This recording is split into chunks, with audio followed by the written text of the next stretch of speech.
नमस्कार मंडळी, लक्ष्मीच्या पावलांनी या मालिकेच्या आजच्या भागात आज आपण बघणार आहोत. अद्वैत हा नाश्ता न करताच वरती आलेला असतो, त्यामुळे त्याला बोलवण्यासाठी कला ही वरती आलेली असते. कला अद्वैतला म्हणत असते की अद्वैत अरे चल ना खाली, सगळेजण वाट बघताय. तर अद्वैत म्हणतो की नाही यायचंय मला. कला म्हणत असते की अरे लहान मुलांसारखा का वागतोयस, असं भरल्या ताटावरनं उठून येऊ नये. आपण सर्वजण आपल्या दिवसाची सुरुवात ही सकाळी सकाळी नाश्ता करताना करतो आणि तेही सगळ्यांसोबत. परंतु असं काही घडलं तर घरातलं वातावरण सुद्धा बिघडतं ना. अद्वैत कलावर चिडतो आणि कलाला तो म्हणत असतो की खरे मला शिकवणं म्हणजे तुला तुझी जबाबदारी वाटते का? माझ्या घरात मला काय करायला पाहिजे ना हे मला चांगलंच समजतं. या घरात मी लहानाचा मोठा झालोय आणि मला या घरातली प्रत्येक गोष्ट माहिती आहे. तुझा या गोष्टींशी काहीच संबंध नाही. पहिल्यांदा ना दुसऱ्याच्या चुका दाखवण्याच्या आधी स्वतः किती चुका करतेस हे बघ. कला त्याला विचारते की आता माझं काय चुकलं? अद्वैत म्हणतो की मी त्या पेपर्सवर सह्या केल्या, मुळात म्हणजे तू ही गोष्ट सगळ्यांना सांगितलीच कशाला? सगळ्यांसमोर हे नाही सांगायचं, सगळ्यांसमोर ते नाही सांगायचं, ह्या गोष्टी तर तुला कळतात, एवढी मोठी गोष्ट तुला कळली नाही. आणि आता खाली जे काही झालं ना ते पण सगळं तुझ्यामुळे झालं. मी आत्याकडे गेलो, आत्याशी बोललो, माझ्या बोलण्यानंतर आत्या चिडली, आत्याही निघून गेली आणि मी वरती आलो, हे सगळं काही तुझ्यामुळे झालंय. कला म्हणते की अद्वैत अरे तुझ्या ही गोष्ट लक्षात येत नाहीये का? तुझ्यामध्ये आणि रोहिणी मॅडम मध्ये जो काही व्यवहार झाला होता तो साधा नव्हता. अद्वैत म्हणतो की पण जे काही चालू होतं ते चांगलंच चालू होतं ना घरामध्ये. कला म्हणते की अद्वैत तुला समजत नाहीये का? किती दिवस तुम्ही खोटं खोटं असून असं जगणार आहात? चांदेकर अरे तुझ्या काही गोष्टी लक्षात येत नाहीये की इतकी वर्ष तू मेहनत करतोयस आणि तुला समजतंय का तुझ्या एका मूर्ख चुकीमुळे तू अचानक बाजूला सुद्धा झाला असता. मुळात म्हणजे तुझ्या आत्याच्या सांगण्यावरून तू एवढा मोठा निर्णय घेतला आणि ही गोष्ट तुला आबांना सांगणं महत्त्वाचं नाही वाटलं?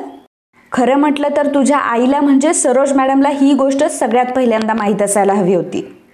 आणि तुला काय वाटतं रे, सगळ्या गोष्टी चांगल्या चालल्यात म्हणजे छान छान सुरू आहे का? पण तुला ही गोष्ट कधी कळणार की तो फक्त एक दिखावा होता म्हणून? आणि जेव्हा गोष्टी स्पष्ट होतात ना तेव्हा त्याला दिखाव्याची गरज लागत नसते. अद्वैत चांदेकर. अद्वैत तिला म्हणत असतो की प्लीज आता तू माझ्यासमोर ना हे ज्ञान मला पाजू नकोस, मी खूप इरिटेट होतो हा. आणि तुला असं का वाटतं ग की जगातल्या सगळ्या गोष्टी तुलाच कळतात म्हणून? मित्रांनो, तुम्हाला सर्वांना एक कळकळीची विनंती आहे की प्लीज आपल्या व्हिडिओला लाईक करा आणि हा व्हिडिओ शेवटपर्यंत नक्की बघा. धन्यवाद. कला म्हणते की अजिबात नाही, मला असं अजिबातही वाटत नाही, परंतु माझ्यासमोर जर एखादा व्यक्ती चुकीचे निर्णय घेत असेल ना तर मला खूप वाईट वाटतं. चांदेकर तुझ्या आत्याच्या सांगण्यावरून तू एका पेपरवर सही केली आणि रोहिणी मॅडम आज तुला इतकं बोलत होत्या तरी सुद्धा तू तोंडातून एक शब्दही काढला नाहीस आणि म्हणूनच मला बोलावं लागलं. तेव्हा अद्वैत म्हणतो की का, तू का केलंस असं? कोण आहेस तू माझी? नक्की तुझा आणि माझा संबंध काय आणि या घराशी तुझा काय संबंध? मुळात म्हणजे त्या पेपरसोबत सुद्धा तुझा काय संबंध होता?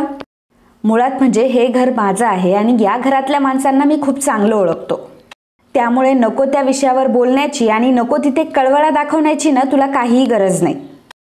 मुळात म्हणजे तू ह्या प्रकरणात का पडलीस? तुला कोणी इन्व्हाइट केलं होतं का यासाठी? माझं घर आहे, माझी माणसं आहे, त्यामुळे फुकटचे सल्ले देणं मला तरी बंद कर. हे सर्व माझे प्रॉब्लेम्स आहे आणि ते कसे सॉल्व्ह करायचे हे माझं मी बघून घेईल ना. हवं तर हा माझा ना तुला सल्ला समज, परंतु मला माझे प्रॉब्लेम सॉल्व्ह करता येतात, त्यामुळे मला कोणाच्या मदतीची गरजही नाहीये आणि मला तू काही सांगू पण नकोस, कळलं तुला? कलाच्या डोळ्यात आता पाणी असतं. कला रडत असते. ज्या घराला कला स्वतःचं घर समजत असते, ज्या घरातल्या माणसांना कला स्वतःची माणसं समजत असते, अद्वैत मात्र तीच माणसं तिच्यापासून लांब करत असतो. अद्वैत कलाला म्हणत असतो की तू सतत मला म्हणत असते ना की मी माझं माझं मी असं करत असतो म्हणून.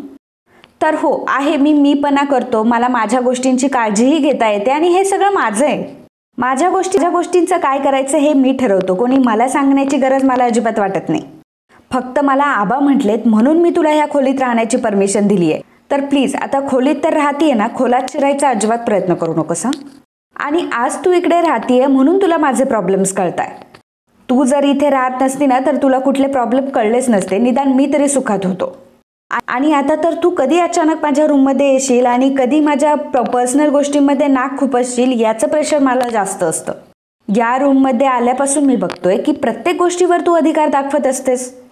मी म्हणतो की तुला काय गरज आहे, तुझा काय संबंध या सगळ्यांशी? खरे जरा स्वतःच्या मर्यादा ओळखायला शिक, म्हणजे तुझं भलं होईल. प्रत्येक गोष्टीमध्ये फक्त चावचाव चावचाव करायची असते तुला. आणि हो, हे रडणं बंद कर हा माझ्यासमोर, मला खूप इरिटेट होतं रडल्यावर. तुला काय वाटलं की तू रडल्यावर मला असं वाटेल का की तुला सगळ्या गोष्टींची किती काळजी आहे? अगं खरं तर ना मी तुझ्या आणि तुझ्या फॅमिलीला खूप आधीपासून ओळखतो. खरं तर तुमच्या सर्वांची ना ही ट्रिकच आहे. उगाचच काहीतरी प्रॉब्लेम क्रिएट करायचा आणि मग नंतर सिंपती गोळा करायची माणसांची. रडायचं आणि मग नंतर आपल्या सगळ्या गोष्टी फायद्याच्या करून घ्यायच्या. परंतु तू ही गोष्ट विसरू नको की मी सुद्धा अद्वैत चांदेकर आहे. एक गोष्ट नेहमी लक्षात ठेव की तू असं डोळ्यात पाणी आणल्यावर मी पाघळणार नाही. कला चिडते आणि म्हणते की अद्वैत चांदेकर, मी डोळ्यात पाणी आणते म्हणजे मी मुद्दाम रडते असं म्हणायचंय का तुला? आणि तेही फक्त तुझी सहानुभूती मिळवण्यासाठी? एक दिवस ना तुझा हा जो इगो आहे ना तो काडी लावून पेटून देणार आहे मी. अद्वैत म्हणतो की यात माझा काय संबंध आहे? कला म्हणते की बरोबर आहे, तुझाच संबंध आहे ना यामध्ये. अरे हो, मी तर विसरले होते ना की या जगामध्ये तुला तू सोडून दुसरं कोणीच दिसत नाही. सारखं मी मी माझं माझं एवढंच सुरू असतं तुझं. आणि सगळ्यात पहिल्यांदा म्हणजे आपल्यासाठी कोणीतरी काही करतंय याची तर तुला जाणच नाहीये. एकदम बारीक बारीक गोष्टीमध्ये तू लक्ष घालत असतो ना, मग तुझ्यासाठी कोणीतरी काहीतरी करतंय या गोष्टी तू विसरतोस का रे? आणि आऊ तर असा आणतो की छे, मी तर कधीच चुकत नाही. नेहमी चुकतो तो समोरचाच चुकतो, बरोबर ना? तेव्हा अद्वैत बोलायला जातो. कला म्हणते की कळलं, यापुढे मी तुला कधीही काही बोलणार नाही. तुला जो काही गोंधळ घालायचा आहे ना तो घाल, असं म्हणून कला आता रागारागात तिथून निघून जाते. अद्वैत सुद्धा मागे म्हणत असतो की जा जा, मला काही फरक पडत नाही, सुखी आहे मी. तू जर माझ्याशी नाही बोलली ना तरच जास्त सुखी होईल मी आणि माझं सुद्धा भलं होईल.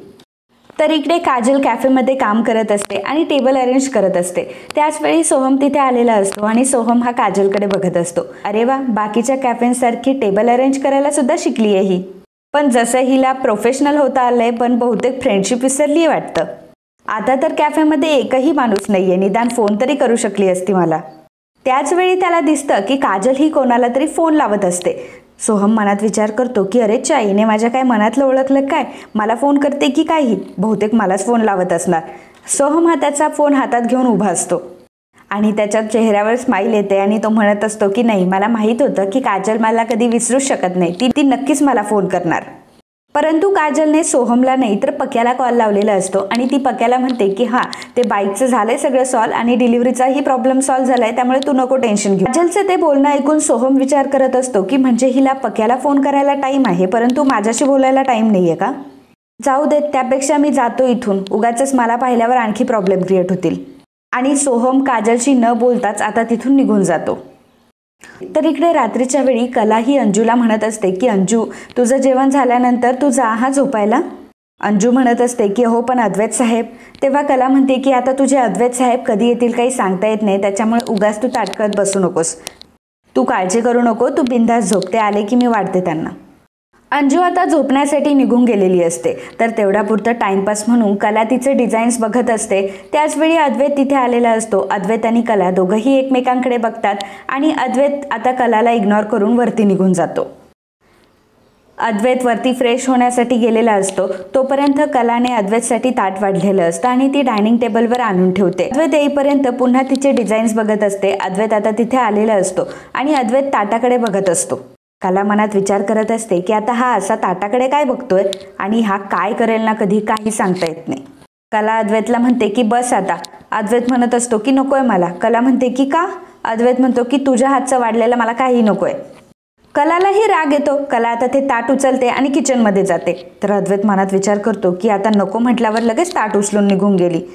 हिला पार जरा आग्रहही करता येत नाही. 2-3 वेळा नाही नाही म्हटलं असतं, पण नंतर जेवलोच असतो ना मी. काही बोलली सुद्धा नाही, म्हटली सुद्धा नाही अद्वैत तुला जेवायचं नाहीये का, जेवणावर कशाला राग काढतोस. म्हणजे अद्वैतला ह्या सगळ्या गोष्टी एक्सपेक्ट असतात, परंतु कलाने डायरेक्ट ताट उचलून नेलेलं असतं. त्यामुळे त्याच्या सगळ्या एक्सपेक्टेशन ह्या पाण्यात बुडालेल्या असतात. अद्वैत म्हणतो की छे यार, थोडासा आग्रह केला असता तर बरं वाटलं असतं, जेवण तरी झालं असतं माझं. नुसती पायापासून डोक्यापर्यंत अति आगाऊ आहे ही.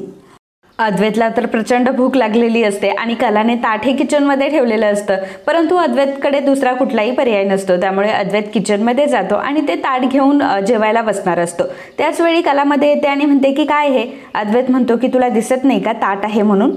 कला म्हणते की हो, तेच विचारते, का आहे हे ताट तुझ्या हातामध्ये? दे ताट ते माझ्याकडे. तर अद्वैतच्या हातातून कला ताट हिसकावून घेत असते. अद्वैत म्हणतो की कशाला, हे माझं ताट आहे ना? कला म्हणते की हो, परंतु मी तुझ्यासाठी हे ताट वाढलं होतं, परंतु नाही म्हटलंस ना, आता हे ताट माझ्याकडे दे तू. अद्वैत म्हणतो की म्हणजे नाही म्हणालो म्हणून काय झालं, हा काय छापाकाटा सुरू आहे? मी हो म्हटलं तर माझं ताट आणि तू नाही म्हटली तर नाही म्हणून? कला म्हणते की अगदी बरोबर आहे तुझं, कारण तू नाही म्हटल्यावर विषय संपला.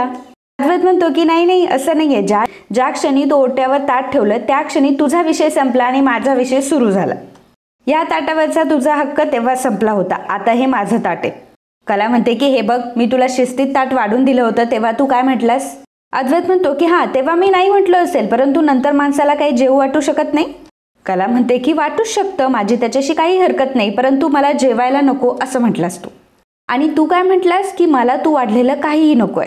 अद्वैत म्हणतो की हां, म्हटलं असेल मी, परंतु आता मी म्हणतोय ना, आता तू विषय वाढवू नकोस. कला म्हणते की हे बघ, मी विषय वाढवत नाही आणि मला त्या गोष्टीमध्ये इंटरेस्ट सुद्धा नाहीये.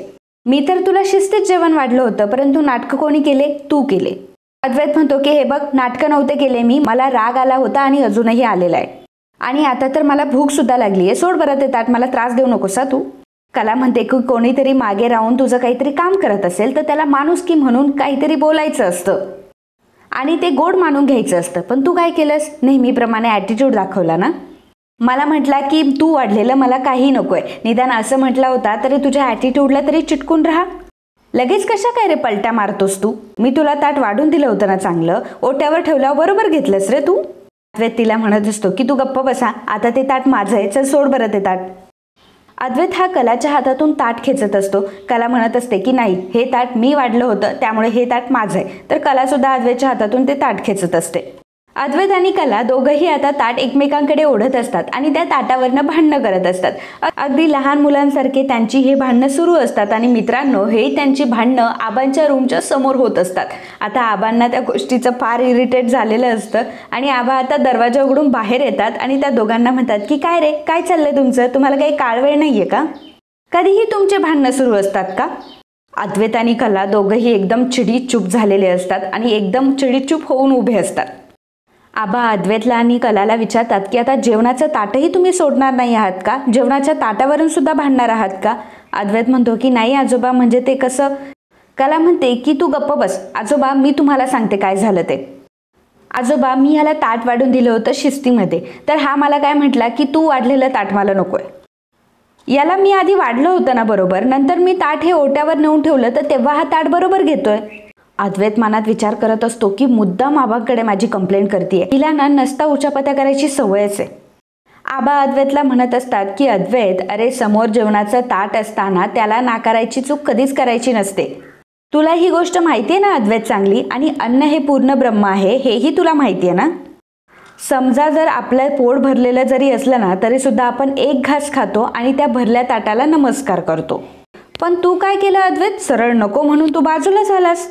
अद्वैत, तुला हे शोभतं का? कला ही आपल्या घरची लक्ष्मी आहे आणि सोबत अन्नपूर्णा सुद्धा आहे. चल आता तिची माफी माग आणि मग जेवायला बस. अद्वैत म्हणतो की हो आजोबा. तर आता या भांडणामध्ये कला जिंकलेली असते, आबांनी कलाला जिंकवलेलं असतं, त्यामुळे अद्वैतचा मात्र फार मूड ऑफ झालेला असतो. आबा त्यांच्या रूममध्ये निघून जातात. अद्वैत लगेच कलाच्या हातातून ते ताट घेतो आणि कलाला डोळे दाखवत आता तो डायनिंग टेबलवर जेवायला बसलेला असतो. सगळ्यात पहिल्यांदा तो ताटाची माफी मागतो आणि मग जेवायला सुरुवात करतो. कला मात्र अद्वैतकडे बघत असते. तर मित्रांनो, इकडे सोहम हा झोपलेला असतो आणि सोहमला काजलची स्वप्न पडत असतात. सोहम हा जागा होतो आणि विचार करत असतो की अरे काय आहे ही मुलगी, तर मला ती चैन पडू देत नाही आणि रात्रीही नीट झोपू देत नाही. सोहमला आता काही झोप येत नसते, त्याला काजलची फार आठवण येत असते आणि त्याच वेळी त्याला त्याचा कॅनव्हास दिसतो, त्यामुळे तो लाईट लावतो आणि आता काजलची ड्रॉइंग काढायला सुरुवात करतो. इकडे कला ही रूममध्ये आलेली असते आणि कपाटामध्ये ती काहीतरी शोधत असते. जेव्हा अद्वैत कलाला बघतो तेव्हा मनामध्ये विचार करत असतो की नाही नाही, हिची केस ना मला आता ओपन करायलाच पाहिजे, कारण दिवसेंदिवस हिचा शहाणपणा जास्तच वाढत चाललाय. आबांची ढाल बनून मला बघते काय, आता बघतोच हिला, थांब. अद्वैतला आता कलाला बोलायचं असतं. कला मात्र गुपचूप असते, गुपचूप तिचं काम करत असते. कला जेव्हा बाहेर जात असते तेव्हा अद्वैत तिला म्हणतो की एक सेकंड, तू थांब. तेव्हा कला काही थांबत नाही. अद्वैत तिच्या मागे पळायला सुरुवात करतो आणि तिला थांबवत असतो.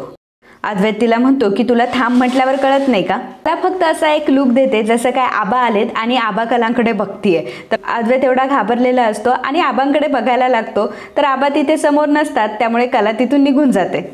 कला तर तिथून निघून गेलेली असते. अद्वैत मनात विचार करत असतो की याला काय अर्थ आहे, अशीच कशी निघून गेली ही, आणि मला ही गंडवून निघून गेली. हिची तर नुसतं नाटके चालली आहे आता. एवढं विचारत होतो, एका शब्दानेही उत्तर दिलं नाही मला. हिचा नक्कीच डेफिनेटली मला काहीतरी ट्रॅप करण्याचा प्लॅन चाललाय. नवीन काहीतरी ठरवण्याआधीच मला हिला अडवायला हवं. कला चक्क आता तिची उशी आणि ब्लँकेट घेऊन ही सोफ्यावर झोपायला आलेली असते. तिच्या मागे मागे जातो तर कला त्याला इग्नोर करून आता सोफ्यावरच झोपलेली असते. अद्वैत तिला म्हणतो की खरे उठ उठ. कला मात्र त्याच्याकडे इग्नोर करत असते आणि अद्वैत तिला म्हणत असतो की खरे तू उठ, नाही तर तुला ढकलून देईन हा मी. कला उठते आणि म्हणते की हो बाबा, तू अद्वैत चांदेकर आहेस, घर तुझं आहे, शेवटी तू काही करू शकतोस.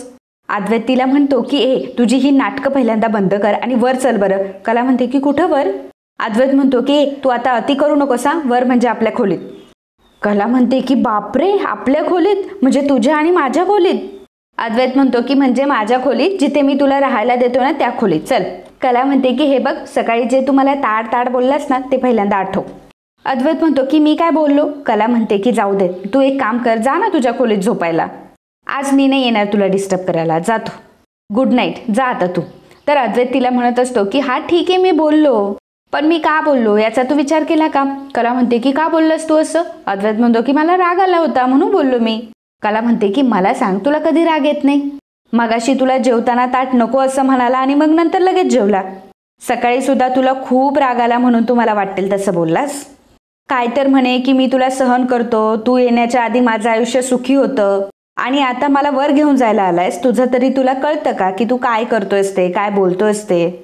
अद्वैत तिला म्हणत असतो की हे बघ, तू माझ्याशी नीट बोल हा. कला म्हणते की हे बघ, तू मला झोपू दे, तू जा ना इथून, तुझी खोली रिकामी आहे ना.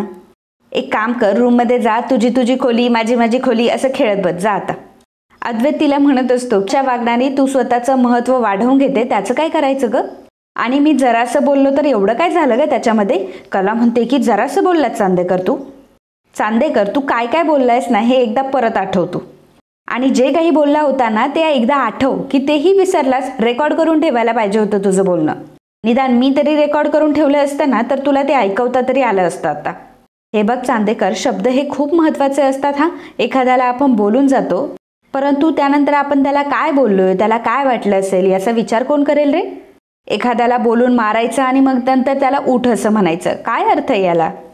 हे बघ, मी सुद्धा माणूस आहे, नेहमी असंच बोलायचं, तसंच करायचं, हे नाही करायचं, ते नाही करायचं. सारखे तुझे रेस्ट्रिक्शन कसे काय चालतील रे? मलाही माझे मतं आहेत, मलाही चांगल्या वाईटाचा विचार करता येतो, पण तुला तर त्या सगळ्या गोष्टींचा काही मतलबच नाहीये. तुला तर असं वाटत असतं की तू जे काही करतोस ते बरोबर आहे आणि मी जे काही करते ते सगळं चुकीचं, आणि मी जे काही बोलते ते काहीतरी तुला चिडवण्यासाठीच बोलत असते. अद्वैत म्हणतो की तू ना माझ्या आयुष्यात शिरली नुसती, ती घुस कशी शिरली होती तशी, त्या घुशीसारखी. जेव्हापासून तुझ्या त्या स्टोर रूम मध्ये उंदीर घुसला होता ना तेव्हापासून तू माझ्या आयुष्यात घुसलीस. आणि तसंही मी काय चुकीचं बोललो? कला म्हणते की जाऊ दे ना, तू कधी चुकीचं बोलतो? कधीच नाही. आणि तू जरी चुकला असला तरी तुला तर कधी वाटतच नाही की तू चुकलायस म्हणून. मग मी तरी शेवटी काय करणार? त्यापेक्षा मी स्वतःला बाजूला करते. आजपासून मी इथे सोफ्यावरच झोपणार आहे. अद्वैत म्हणत असतो की नाही नाही, तू सोफ्यावर नाही झोपू शकत. तर कला म्हणत असते की का नाही झोपू शकत मी सोफ्यावर? तेव्हा अद्वैत तिला म्हणत असतो की आता विसरलीस का? मला नेहमी म्हणत असते तू विसरतो आणि स्वतःच विसरली. मागच्या वेळी जेव्हा सोफ्यावर झोपली होतीस तेव्हा तुझी कंबर दुखायला लागली होती. दिवसभर रडत होती आणि सगळ्यांना सांगत होती माझी कंबर दुखते म्हणून. कला म्हणते की ठीक आहे, नाही सांगणार मी कोणाला, आणि दुखली तरी ना मी काही रडणार वगैरे नाही, आणि जरी रडले तरी तुला पण नाही सांगणार मी. जा बरं आता, तू मला झोपू दे. आता अद्वैतला कलाला तिथे सोफ्यावर का झोपू द्यायचं नसतं याचं रिझन हे असतं, जर कलाला सोफ्यावर झोपलेला आबांनी जर कलाला बघितलं तर आबा सगळ्यात पहिल्यांदा अद्वैतचे कानोपटणी करतील. आणि अद्वैतला ही गोष्ट माहीत असते की कला किती आगाऊ आहे, आबांची चमची आहे आणि आबांना अद्वैतच्या विरोधात ती काही पण भडकेल. त्याच्यामुळे अद्वैतला ती भीती वाटत असते आणि म्हणून तो कलाला रूममध्ये घेऊन जाण्याचं म्हणत असतो. अद्वैत कलाला म्हणत असतो की आता तू येतेयस का की मी तुला उचलून नेऊ? असं म्हटल्यावर कला अद्वैतकडे बघू लागते. अद्वैत म्हणतो की नाही नाही, म्हणजे मला असं म्हणायचं होतं की आबांनी जर तुला इथं बघितलं तर आबा मला ओरडतील. कला मात्र त्याच्याकडे पूर्णपणे दुर्लक्ष करते आणि पांघरून घेऊन झोपून घेते. अद्वैत म्हणतो की हे बघ, मी तुला शेवटचं सांगतो हा, तू उठ आणि चल बरं लवकर. तर कला त्याला इग्नोर करत असते. अद्वैत तिला म्हणत असतो की चल ना, मी एवढं म्हणतो ना तुला, चल वरती. तर कला नाहीच म्हणत असते. अद्वैत म्हणतो की ठीक आहे, तुला वरती नाही यायचं ना, आता बघच मी काय करतो ते. अद्वैत थोडा वेळ तिथून निघून जातो. कला म्हणत असते आधी जिवारी लागल असं बोलायचं आणि नंतर मग एक्झॅक्टली उलटं वागायचं. चांदेकर, ही तर तुझी खासियतच आहे रे. आगाऊ कुठला. तर अद्वैत सुद्धा आता त्याच्या रूममध्ये आलेला असतो आणि त्याचं ब्लँकेट आणि उशी घेऊन आता तो निघालेला असतो. म्हणत असतो की ही जर अति आगाऊ आहे ना तर मी अति आगाऊ आहे. हिला चांगलंच माहिती आहे की आबांनी जर तिला हॉलमध्ये बघितलं तर आबा मलाच बोलतील, पण मी तर असं होऊच देणार नाही. अद्वैत सुद्धा आता सोफ्यावर झोपायला आलेला असतो. सोफ्यावर त्याची उशी टाकतो आणि ब्लँकेट घेऊन तो झोपत असतो. कला मात्र त्याच्याकडे बघतच नसते. अद्वैत कलाकडे बघत असतो की कला माझ्याकडे कधी बघेल. तर कला आता हळूच डोळा उघडा करून अद्वैतकडे बघत असते आणि अद्वैत त्याच वेळी उठतो आणि म्हणत असतो की आता कसं पकडलं मी तुला, आता कसं पकडलं? मला माहितीये ना तू झोपलेली नाहीये, तू झोपायचं नाटक करतेयस फक्त. बास झालं हा खरे, आता उठायचं, अति नाटकं करायची नाही. हे बघ, घरातलं जर कोणी उठलं ना तर त्याचं उत्तर तुला द्यावं लागेल, मला नाही. हा, आणि आबा जर उठले ना तर ते मला ओरडतील. हा, मला माहिती आहे की हे सगळं तू मुद्दाम करतेस. हा, काय चाललंय तुझं, उठ बरं तू आता. तर आता अद्वैतचा हा आवाज ऐकून सरोज उठलेली असते आणि सरोज विचार करते की हा तर अद्वैतचा आवाज आहे. इतक्या रात्री अद्वैत हॉलमध्ये काय करतोय? तिचा चष्मा घालते आणि बाहेर यायला निघते. अद्वैत कलाला सारखाच बोलत असतो, त्यामुळे कलाला खूप राग आलेला असतो आणि कला अद्वैतला मारायला जाते आणि अद्वैतच्याच अंगावर पडते. आता नेमकी ते दोघं असे बघत असताना, एकमेकांच्या अंगावर असताना सरोज तिथे येते नेहमीप्रमाणे. माहीत नाही सरोज ह्याच वेळेला काय येत असते, पण येत असते. तर कलाला आणि अद्वैतला जेव्हा सरोज या अवस्थेमध्ये बघते तेव्हा म्हणते की अद्वैत. सरोजला बघून अद्वैत आणि कला दोघंही बाजूला झालेले असतात. सरोज म्हणते की काय चाललंय तुमच्या दोघांचंही हॉलमध्ये? सरोजचं ते बोलणं ऐकून अद्वैत आणि कला आता दोघंही घाबरलेले असतात. तर मित्रांनो, आजचा हा भाग इथेच संपतो. पुढील भागामध्ये आपल्याला बघायला मिळणार आहे अद्वैत आणि कलाचा शब्दांचा गेम सुरू असतो. दोघंही गेम खेळत असतात. कला म्हणत असते की पुढचा शब्द आहे की तुमच्या नाकावर बसतो आणि तुमचे कान पकडतो. तेव्हा अद्वैत म्हणतो की त्याचं उत्तर कला आहे. तर कला म्हणते की हा हसू का मग आता? तेव्हा अद्वैत आता कलाजवळ येऊन बसलेला असतो आणि त्या दोघांचंही काहीतरी चाललेलं असतं. अद्वैतला आता झोप यायला सुरुवात होते आणि अद्वैत आता कलाच्या खांद्यावर तसाच झोपी जातो. कला अद्वैतला म्हणते की अद्वैत तू जरा वरती जाऊन झोपतोस का? अद्वैत म्हणतो की नाही मला इथेच झोपायचं, कारण अद्वैतला खूप झोप आलेली असते आणि अद्वैत कलाच्या मांडीवर तसाच झोपी जातो. कला ही अद्वैतच्या कानामध्ये काहीतरी घालून त्याला त्रास देण्याचा प्रयत्न करत असते, परंतु अद्वैतला फार झोप येत असते, त्यामुळे अद्वैत काही रिॲक्टच करत नसतो. कलाला समजलेलं असतं की अद्वैत आता झोपलाय, त्यामुळे कला म्हणते की आता हा झोपलाय, मी कुठे झोपू? आणि अद्वैतला मांडीवर घेऊन आता कला तशीच झोपलेली असते. कला ही झोपलेली असते, अद्वैतही झोपलेला असतो. तर मित्रांनो, जेव्हा सकाळ होईल आणि अद्वैत जेव्हा बघेल की तो कलाच्या मांडीवर अशा प्रकारे झोपलाय, तर मित्रांनो काय होईल हे बघणं खूप इंटरेस्टिंग असणार आहे आणि हे सर्व आपण उद्याच्या भागात बघणारच आहोत. So friends, if you like my video, please do subscribe, share and comment.